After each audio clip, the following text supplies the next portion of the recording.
This is Shira Rubinoff. I'm here at the Billington Conference here in Washington, D.C. I'm here with Tony Majeswki, COO of Backupta. Tony, pleasure to be with you here today. Great to meet you. Great to be here. Well, so much content out here at the conference, lots of discussions about so many things. And let's just focus in on some things that I think are important to you and your company and things that you've been speaking about here today. So Tony, what steps should an organization take to build resiliency around your identity frameworks? So it's a great question. I think it's front of mind for every organization on the planet right now. I would say awareness is going to be a consistent theme here. So Sure. What do you have? Where are your users? What do they have access to from an application perspective? What are they doing from a workflow perspective? What type of dependencies exist? What is your plan if things go sideways? I think having a resiliency plan in terms of backup, recovery is going to be hyper critical. Making sure that you know what your run of play looks like if things do go wrong.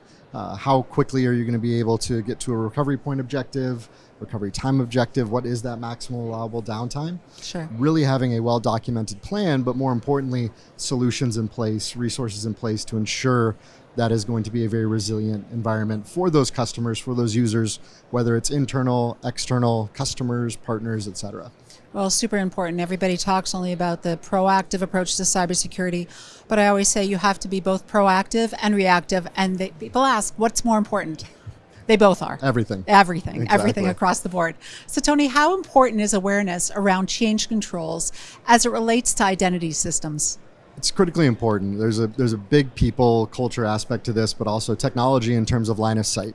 You need to make sure what people are working on, what are they changing, what might they be doing in a QA instance, what might they be doing in development, what do they want to push out into production, how might that impact dependencies, systems, users, groups, et cetera. So understanding who's doing what, understanding what those changes look like, and being able to have proactive reporting if those things happen. That's really important to understand what is going on and having a really strong documented change framework and the tools and the reports that are going to give you visibility to all of that. Of course, there's so much movement in organizations and really being to understand the workflows, who's responsible for what the changes are, how to monitor them, but also how to keep control about everything is super important. And organizations, a lot of the time, the change within the organization is rampant. People leave, people come, how to keep an eye on everything and not have redundant work being done within the organization certainly is important. Exactly. Things are only moving faster and faster these days. 100% true. So here's another one I always ask my guests. I always say, can you share a cybersecurity tip that you find important for our audience and just hear what you think they should know? So I think in my career, the most consistent theme has been line of sight.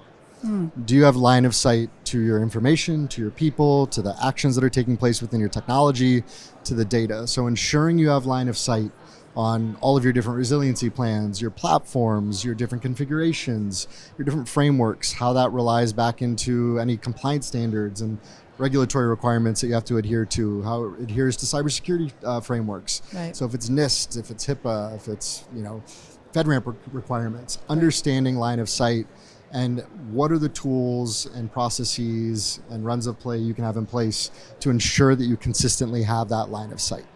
Well, Tony, thank you so much. And thank you for sharing your opportunities here with the organization, but also with the conference and our audience at large. Yeah, absolutely. Thank you so much for the opportunity. It was great meeting you. It was great spending time with all of you today.